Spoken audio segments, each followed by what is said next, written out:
नमस्कार दोस्तों, हमारे चैनल में आपका स्वागत है। कहते हैं जब जीवन की सबसे बड़ी परेशानी सामने हो तब इंसान भाग्य, तंत्र मंत्र, टोने टोटके में उम्मीद तलाशने लगता है। मगर असली चमत्कार तो वही होता है जहाँ विश्वास और अंधविश्वास की लड़ाई हो और आखिर में विजय मिले सच्चे नाम की। आज की यह कहानी है अंधविश्वास में उलझे एक परिवार की और उनके बेटे की, जिसकी एक पुकार ने खुद खाटू श्याम बाबा को धरती पर उतर आने को मजबूर कर दिया। राजस्थान के सूखे मैदानों में बसा एक गांव था। यहाँ काष्ठ की खप्परें, मिट्टी की दीवारें और हर सुबह गांव के मंदिर से उठती घंटियों की आवाज़ सुनाई देती थी। इन्हीं कच्ची गलियों से एक मासूम मुस्कान रोज उगती थी। गुड्डू, वह सिर्फ 10 साल का था, पर गांव के हर बड़े छोटे का प्यारा था। उसके माता पिता रामनिवास और सावित्री दिन रात अपने बेटे की खुशी के लिए जीते थे। सुबह होती तो सावित्री माथे पर लाल बिंदी लगाकर रसोई में गुड्डू के लिए परांठा सेकती और कहती, बेटा सबसे पहले तुझे स्कूल टाइम पर पहुंचना है, खाने में देरी मत करना। गुड्डू हंसता खाने की थाली लेकर भागता और पीछे पीछे रामनिवास कहते, आज भी तेरा होमवर्क बचा तो देख लेना।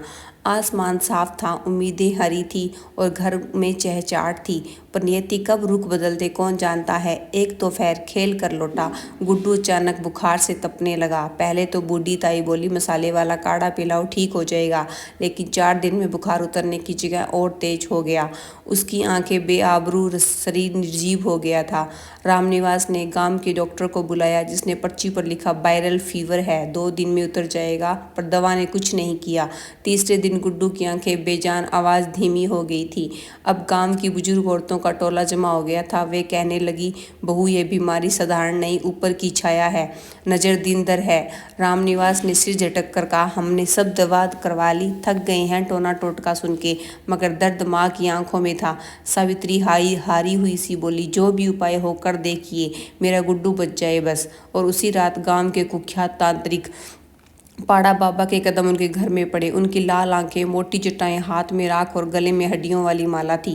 वह झाड़ना, फूंकना, लकीर बनाना, नींबू और राख लटकाना, अजीब से मंत्र जपना शुरू कर दिए। बच्ची खिड़की में ताबीज़ बांध चारपाई के नीचे नींबू छुपा, लड़के को बाहर मत जाने देना, रात के ठीक 12 बजे चुपचाप मेरी दी हुई राख उसके माथे लगाना। सावित्री सब करती रही। आशा और डर में घुलती रही। बेटा करवटें बदलता, कभी बड़बड़ाता, कभी माँ का हाथ कसकर पकड़ लेता, माँ मुझे बाबा शाम के मंदिर ले चलो। पर पाड़ा बाबा हर दिन नया उपाय बोले जा रहा था। आज यह बकरा मंगवाओ, झाड़ू फूंक में चढ़ाई चाहिए, कल से 2 और तावीज़। रामनिवास की तनख्वाह खत्म सी हो चली थी। गुड्डू की दवाई, डॉक्टर और यह सब ताबीज़, झाड़ू फूंक, बलबली। माँ के सीने से दर्द निकलता। वह रात रात जागती, बेटे के माथे पर कपड़ा रखती और फुसफुसाकर बाबा श्याम से कहती, मेरे बेटे को जीवन दान दे दो बाबा, तुम्हारे दरबार में 1.25 किलो दूध चढ़ाऊंगी। गांव वाले ताने मारने लगे, क्या क्या श्याम जी इसको नहीं देख रहे। पाड़ा बाबा ने कहा है, भूत बहुत जिद्दी है। पर 3 हफ्ते बाद भी गुड्डू की आंखों की चमक दिन व दिन बुझती गई। रामनिवास अंदर से टूटने लगा। उसने मंदिर के बाहर गुस्से से बाबा श्याम की मूर्ति को देखा और कहा, अगर तू सच्चा है तो कुछ कर, वरना आज से मैं तेरा नाम भी नहीं लूँगा। उस रात घर में डर, थकावट, हारे हुए माँ बाप के आंसू और गुड्डू की टूटी सांसें बिखरी थी। सावित्री थक हार कर बेटे के बिस्तर पर बैठी, आंखों से टपकती बूंदें रत्ती रत्ती उम्मीद को पिरो रही थी। आखिर वही फुसफुसाते हुए बोली, हे बाबा श्याम, बस एक बार मेरा बेटा ठीक कर दो, सब कुछ तुम्हारे सिर है बाबा।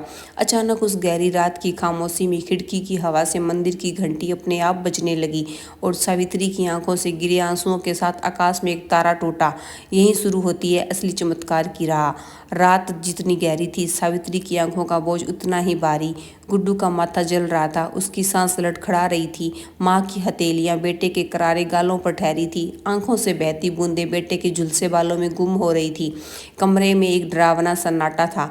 दरवाजे से छनकर आती मंद हवा, टिमटिमाते दिए की लो और चारों ओर पाड़ा बाबा के बांधे काले ताबीज, राख और पीपल की टहनी लटक रही थी। तृष्णा और उम्मीद की आखिर डोर भी जैसे टूट रही थी। सावित्री ने झुककर बेटे का चेहरा चूमा और पूछा, गुड्डू बेटा नींद आ रही है ना। गुड्डू ने पलकें भी ली। उसके होठों पर फुसफुसाहट थी। माँ, मंदिर की घंटी, बाबा श्याम। अचानक सावित्री एक बोझ लेकर पीछे हट गई। उसने कमरे की कोठरी के कोने में टंगी गुलाबी अखंड ज्योति की ओर जैसे फरियाद भरी निगाहों से देखा, बिल्कुल चुपचाप। घुटनों पर बैठकर वह बोली, हे खाटू श्याम जी, जब तक आपके दरबार में दीपक जला है मेरा बेटा मरा नहीं। अब बाकी सारे रास्ते बंद हैं। मेरा घर, मेरी आस्था सब आपके हाथ में है। अगर सचमुच हो तो आज रात, बस आज रात। सावित्री की आवाज़ सिसकियों में डूब गई। बाहर पाड़ा बाबा दोपहर से चारपाई पर बैठे थे, मुंह में तंबाकू, आंखों में घात। कभी कहते आज की रात खतरे की है, ताबीज़ कमज़ोर पड़ रही है, औरत अगर गलती की तो तेरा बेटा फिर नहीं बचेगा। सावित्री चुपचाप सुनती है, लेकिन आज दिल में कोई अजीब सा विद्रोह उठ रहा था। रामनिवास भी चुप था। उसने सवेरे मंदिर की चौखट पर बाबा श्याम को पुकारा था, अब या तो चमत्कार कर या मेरा विश्वास हमेशा के लिए मार दे। रात का पहला पहर भी था। घर का माहौल लगता था जैसे समय खुद किसी डरती हुई चींटी की तरह सरक रहा हो। गुड्डू की बेकल बढ़ गई, पूरे शरीर में पसीना, आंखों में दर्द। सावित्री सिर पर ठंडा कपड़ा रखे बैठी थी, मन ही मन श्याम नाम का जाप करती रही। रात के तीसरे पहर गुड्डू अचानक कांपते हुए बड़बड़ाया, माँ, बाबा श्याम देखो। और उसके दिमाग में किसी बवंडर की तरह एक झिलमिलती छवि उभरी। सपने में मंदिर का शिखर, हजारों दियों की रोशनी और सफ़ेद घोड़े पर सवार श्याम बाबा मुस्कुराते हुए सीधे उसकी सिराने आकर खड़े हो जाते हैं। गुड्डू की हल्की आंखें पसीने की धुंध में तरलीन हुई। एक मधुर आवाज़ आई, डर मत बेटा, मैं हूँ ना तेरी माँ ने जो सच्चा पुकारा, मैं यहाँ आ गया हूँ। अब कोई रेखा, कोई ताबीज, कोई टोना तुझे छू नहीं पाएगा। कल सूरज की पहली किरण के साथ सब भय मिट जाएगा। सिर्फ एक बार मेरी मूर्ति के आगे चंदन और ताज़ा फूल रखना और अपने मन का बोझ उतार लेना। श्याम नाम का जाप करते रहना।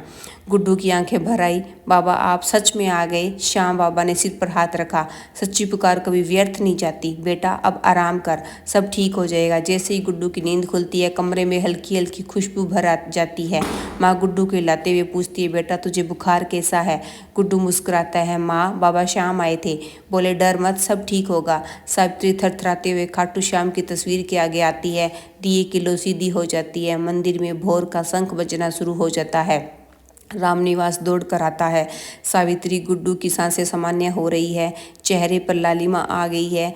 गांव की औरतें हड़बड़ाकर खबर लेती है, क्या सचमुच ठीक हो रहा है? पाड़ा बाबा कमरे के बाहर एक किनारे खड़ा कहीं आंखें चुराता है। उसके मंत्रों की पकड़ टूट रही थी।